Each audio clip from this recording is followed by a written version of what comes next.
citadas apenas uma vez, como a cebola, já vamos ver, a cebola, o alho porro, e há outras que são citadas muitas vezes. Porquê? O trigo é evidente que é citado muitas vezes, a cevada é citada muitas vezes. E há plantas citadas apenas no Antigo Testamento e plantas citadas apenas no Novo Testamento. Ora, mas eu agora vou voltar outra vez atrás, vou deixar isto aqui, vou apagar isto, porque agora quero mostrar ainda uns status. Porque a Universidade de Coimbra já me pediu para eu publicar isto. Ainda não tive tempo de escrever tudo. Por outro lado, é capaz de não ser publicado na Universidade de Coimbra. Para que as pessoas entendam bem,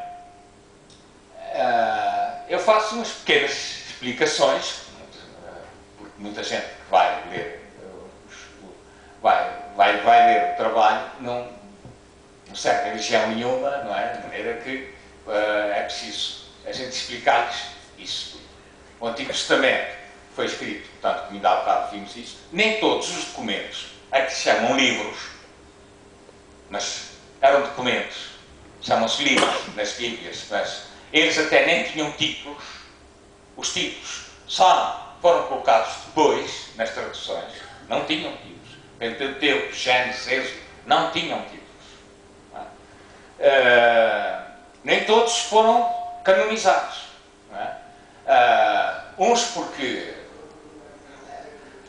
a autenticidade não estava aprovada, que são os apócrifos, e outros porque eram rupestres, eram escritos rupestres ou xilogravados, de maneira que esses textos não foram canonizados. Mas há plantas que estão citadas nesses textos e que não estão citadas na Bíblia, não é? Nos textos canonizados, como, por exemplo, acontece com um acanto, não é o acanto que os romanos depois trouxeram para cá e que está nas igrejas, nas colunas, as folhas do acanto nas colunas das igrejas, não é esse. Esse acanto não era dali. Ou por acaso está um acanto citado, mas não na Bíblia.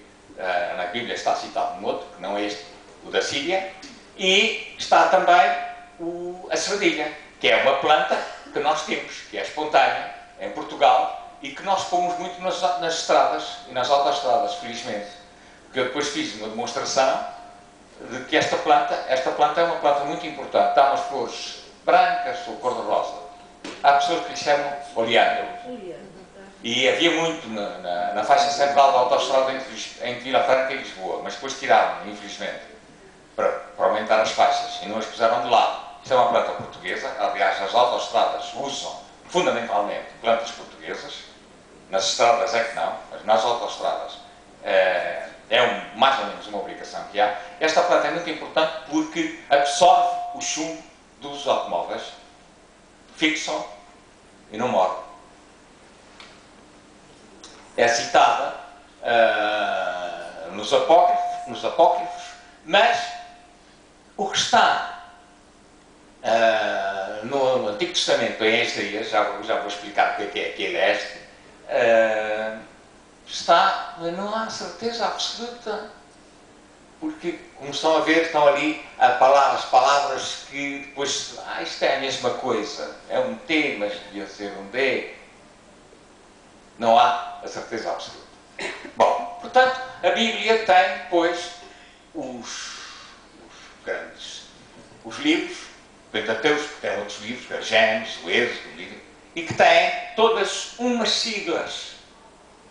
E depois eu tenho ali uns números de capítulos, 1 a 50. Todas as Bíblias têm os capítulos e em cada capítulo, a gente abre a Bíblia, tem os capítulos, cada capítulo tem versículos. E para que não se diga que eu cito as plantas, mas onde é que elas estão, em cada planta que eu